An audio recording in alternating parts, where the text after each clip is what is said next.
Hey everyone, Assalamu alaikum. So today we are going to be doing, okay, I thought it was the final video for the first grade year, but I just realized that I have not done the Arabic yet for what we did for Arabic studies for my first graders, my first graders, my 7-year-old's first grade year. So, God willing, inshallah, I will also do the Arabic as well. It's probably going to be very similar to the same things that we're going to be doing second grade. I think we're just going to be kind of perfecting on a lot of the stuff that we learned first grade. So, anyways, I will get to that video though eventually. Right now, I am in the midst of editing our second grade year haul, which is literally like an hour and a half video, I think.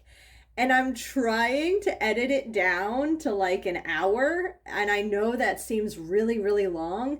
But you guys, I think I got more books than I had realized. And then going and separating them by subject and then kind of flipping through some of the books and then also discussing kind of our plans for the second grade year, which are different than our first grade year. I could have just shown you guys the books and been like, bam, here, this is what I got. But I felt like I needed to do a little bit more. So yes, the second grade haul is going to be a very long video. But if you are a homeschooling mommy who is bringing your child into second grade, it might be something that you want to watch, especially if you are interested in the type of teaching method that we're going to be pursuing for the second grade year. So anyway, so let's go ahead and get into this. This is our first grade year history. So like I've said in other videos, I just wanted to make sure that I was giving my first grader what he really needed, like something a little bit more academic, something that was going to be easy for me to kind of adjust into a homeschool routine. Because although we did do a little bit of homeschooling for kindergarten, it was nothing that was very structured. It wasn't daily. It was just kind of like, hey, let's throw these little things here and there. It kind of was revolved around like a Waldorf kindergarten curriculum, which was very much just about like, read a little, living book and then do like an arts and crafts project and then like learn a bit about like something that was in the book, So like if the book was about making yarn or fabric or whatever, then there would be a book on the side that kind of would like talk about that, right? And then there would be like a little bit of a project that might have to do with that. So it was fun. It was from wefolk.com. I think that's what it's called. If you guys aren't interested in briefly what we did for kindergarten, please leave a comment down below, like this video, and I'll definitely see if I can kind of put together just like a little video, because it wasn't a whole lot. It wasn't a lot of stuff, but we pretty much just kind of focused on like the fall. And then the rest of the year, we just kind of like did our own thing. So anyways, so back into this. So yes, so I wanted to do curriculums for his first grade year just to make sure that he was being well-rounded. And also too, I thought, okay, well, if I have something that's kind of structured, maybe it'll give me an idea of how to kind of do my own thing later on. So I did a lot of research on different history programs. Some were kind of more like geography, some were history, some were more like United States oriented, some were more worldly. And for me personally, I really enjoy like world history, not just like, like American history. I don't know why American history kind of bores me, but I'm hoping that won't be the case this next year because we are doing some American history. So anyways, so I kept hearing about the story of the world, and this is by Well Trained Mind. Now, I have heard a difference of opinion on whether or not this is a Christian-based curriculum or a secular-based curriculum. I think they claim to be secular, but it's very Christian friendly, especially too in this volume 1 in particular. I don't know anything about volume 2 or volume 3 or volume 4. I can only speak to volume 1 because this is the one that we have done. So they are very, very Christian friendly. In my opinion, unless you are a Christian that totally wants to disregard like paganism and like other gods and like Greek mythology and all of that kind of stuff, which I have seen reviews from some Christian mothers who are like, I did not like this. If I knew that there was so much like Greek mythology and paganism in this curriculum, I would not have purchased it. That's not an issue for me. I do believe in all holy books, Christian, Islamic, Judaism. There is a large discussion around the pagans and how people used to believe before the prophets came along. And so for me as a Muslim, that's not an issue, because I feel like, one, it's history, and that's how people were prior to the revelation of God, of Allah. And so I have no issue with that. So that didn't bother me. That didn't sway my opinion to want to or not get this. So anyways, what kind of interested me about this was that my son, my oldest son, who's going into second grade, he's 7 years old, he loves to read. Mashallah, may Allah bless him. He loves to read. He loves stories. And this seemed like it was kind of targeted or geared towards a family who really enjoys that like reading style and not so much like a textbook style curriculum. And so that's what really interested me about this particular curriculum. So we went ahead and we bought like the whole system, which comes with the activity book. It actually comes with two activities. So it comes with the actual activity book. This is the actual activity book. So you can see here, it's totally full. And then it actually comes out with a printed version of the activity book so that you don't necessarily have to tap into the actual book for the activities. You can use the printed sheets for your child's activities. Which I really like, because then if you plan on using this system, say with your second child or your third child, then you can go ahead and just make copies from the actual activity book. But it kind of saves you the trouble from having to do that with your first child, I feel like. And I do think that you can buy like all of this stuff separate. I think you can buy like the printables separate if you maybe don't want to print it out at home.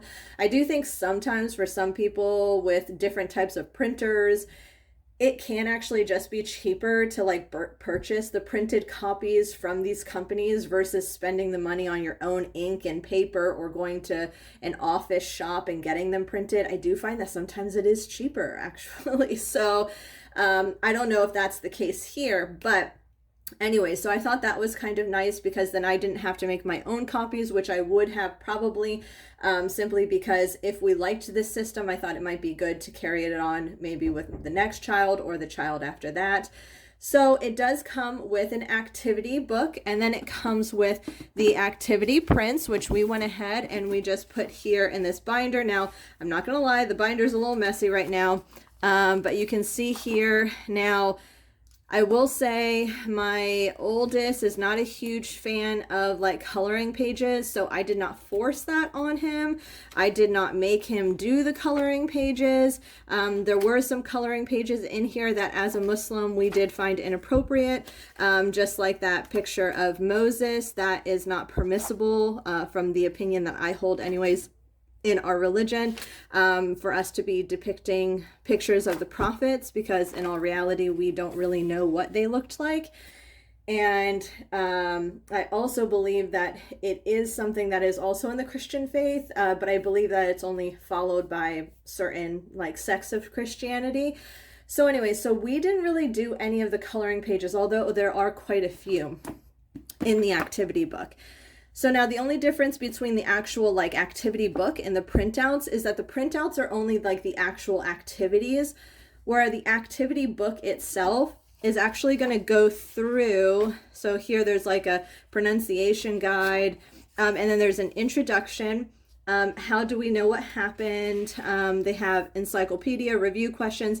So they're pretty much going through like, this is how every chapter is going to go. For chapter 1, you're going to have an encyclopedia cross-reference area. Then you're going to have some review questions. Then you're going to have a narration exercise. Then you're going to have more review questions, because more than likely there's going to be multiple sections in one chapter. So you might have 2 or 3 sections within one chapter. So because of that, they'll do separate review questions for those sections, probably assuming that you're going to be breaking down these lessons within the sections, not just by chapter, which unless the chapter was really long, we did a whole chapter like in a day or 2. We didn't really break it down by section, like I said, unless it was very long. Then there's some additional history reading. So they give you some optional books that you can go and get from the library or that you can purchase that focus in on that particular subject. Then you have your activity projects, which are usually like arts and crafts based. And then they might have recipes. Some chapters have recipes depending on where it's from. So like when we got to Africa, we actually did a couple of the recipes for Africa just because it sounded good. It was like a rice dish with chicken. So anyways, so for instance, here's chapter 1, the earliest people. You have your encyclopedia cross-reference. You have some review questions. You have a narration exercise, and you have more review questions because that's a different section within the chapter. You have a narration exercise and additional history reading, so the suggested books, corresponding literature suggestions. So again, these are more books, but they're more literature based and not so much like factual history reading. Then you have map work, which they didn't have that in the introduction, like explaining what everything was.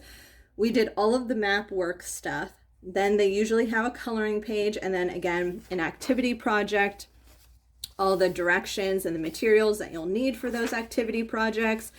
And I'm trying to see if maybe they have any recipes that I can see really fast. Craft project, craft project, craft project. Yeah, I don't think they have any recipes in the earlier chapters. So anyways, but do know that there are recipes. So now, here, we did the papaya stir-fried rice. We did fried plantains, which we call them plátanos, just because, I don't know. I call them plátanos maduros, sweet plantains.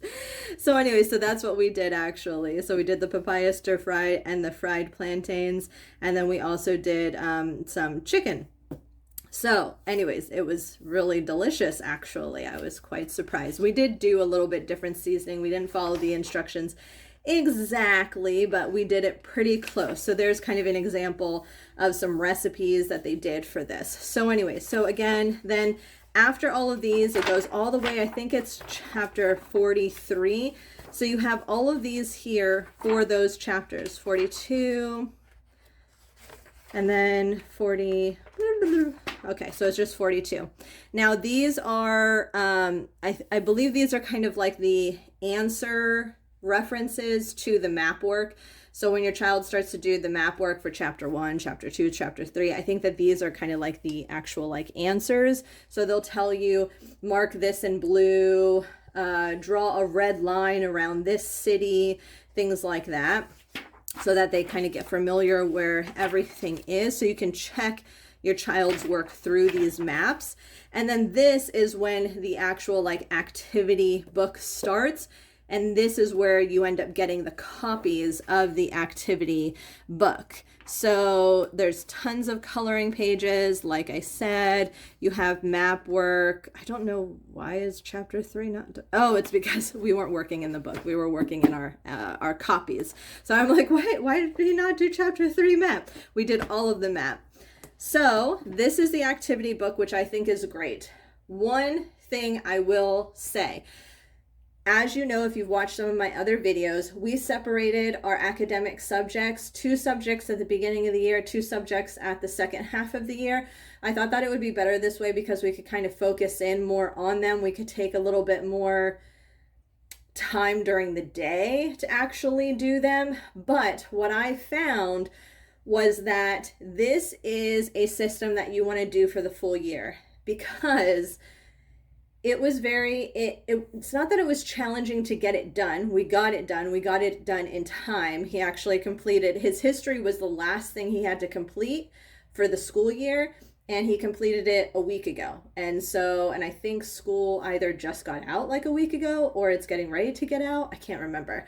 But anyways, so it was right on time pretty much. But what I did realize, which I do think was a downside for us and this curriculum, is that I do think that this curriculum would have been so much more enjoyable if we could have done more of the arts and crafts projects.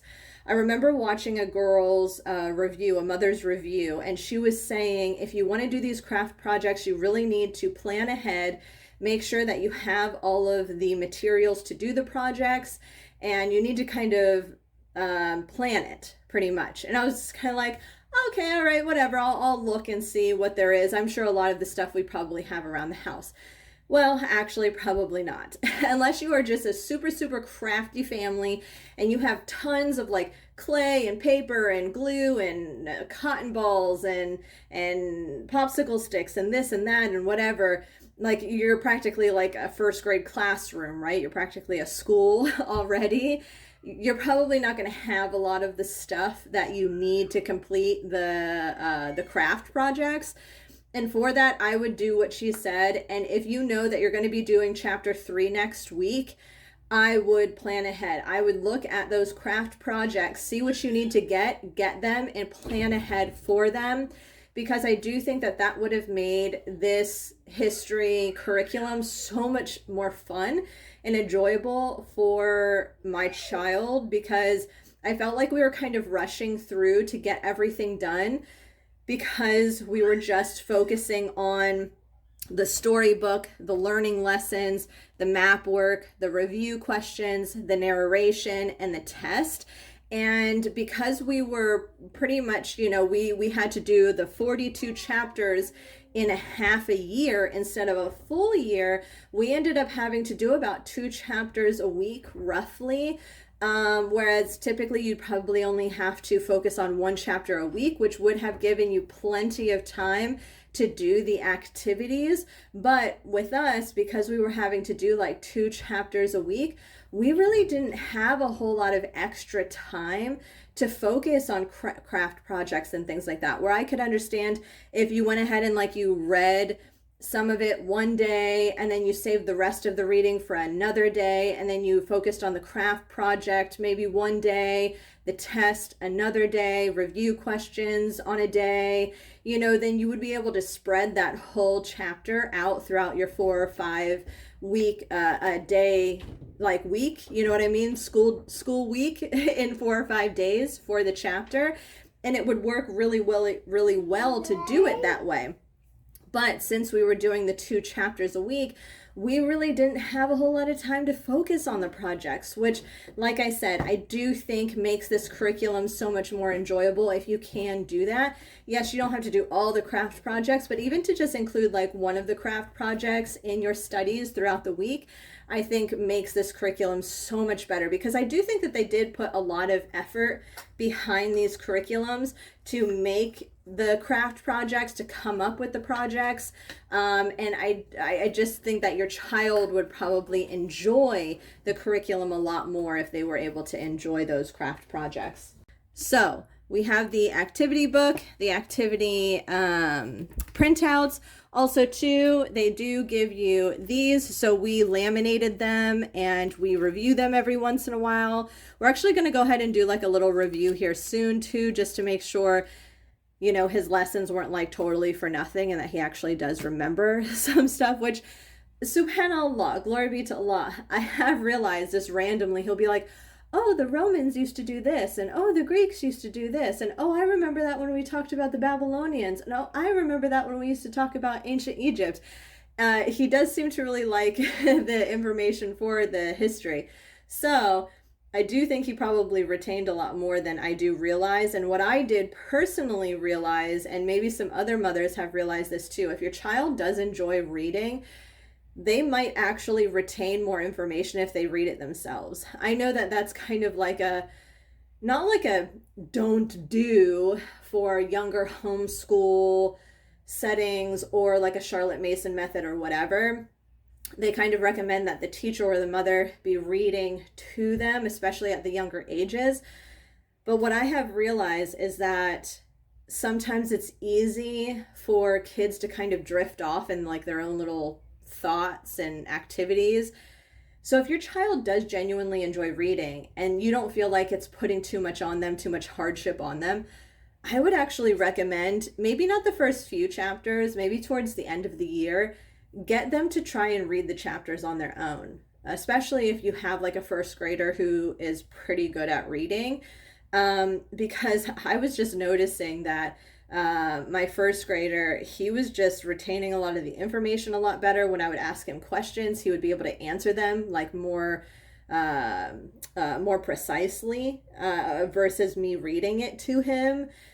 So for me, towards the end, I think it was about chapter 30 or so, maybe a little bit earlier than that, maybe like chapter 25, I started having him read the chapters himself out loud while I was just kind of around, maybe doing the dishes or something like that, so I could make sure he was doing it. And he was just doing so much better, and he was doing better on his test as well.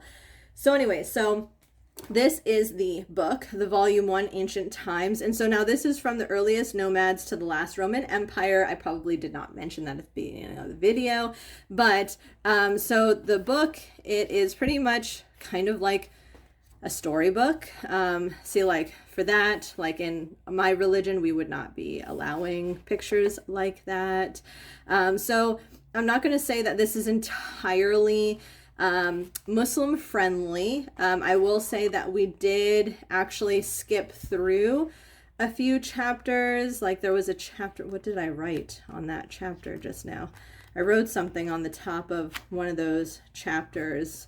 Oh, incorrect. So anyways, so depending on your religion, if you're a Muslim maybe wanting to do this, I will say that although some mothers have said that this is a bit more secular, I will say that it is targeted much more towards the Christian point of view for history. So if there's a mention of certain prophets, they're going to be, I think, I'm not entirely versed on Christianity, so I'm not saying this as a fact, but from what I know of Christianity and the stories that I know and things like that, they do discuss history from a Christian point of view, a Christian perspective. So if you find a chapter where they're going over a prophet, say, that story is probably going to be more based towards Old Testament, New Testament, Christian beliefs, theology, rather than it's going to be an Islamic perspective, obviously, because we know that our stories, even with the prophets, can be a bit different. Even if it's not like a huge difference, it's enough of a difference for me to not want to teach that chapter. And there were about 3 chapters, I believe, in the book that we did not go over simply because of that. But in one of the chapters in particular, I think I can remember it was, I can't remember if it was the story of Joseph, or it might have been another prophet. May Allah bless him. But I ended up closing the book and I opened up our Islamic text and I taught my child the story through the Islamic perspective. And it's not that I don't want my child to know that there's a difference of opinion or that religions are different or anything like that, but as a religious family, we're not just like, our religion isn't just like a part of our life. Our religion is our life. So I do think that regardless of what kind of religious family you are, mother, homeschooling, you're going to want to implement your beliefs onto your child.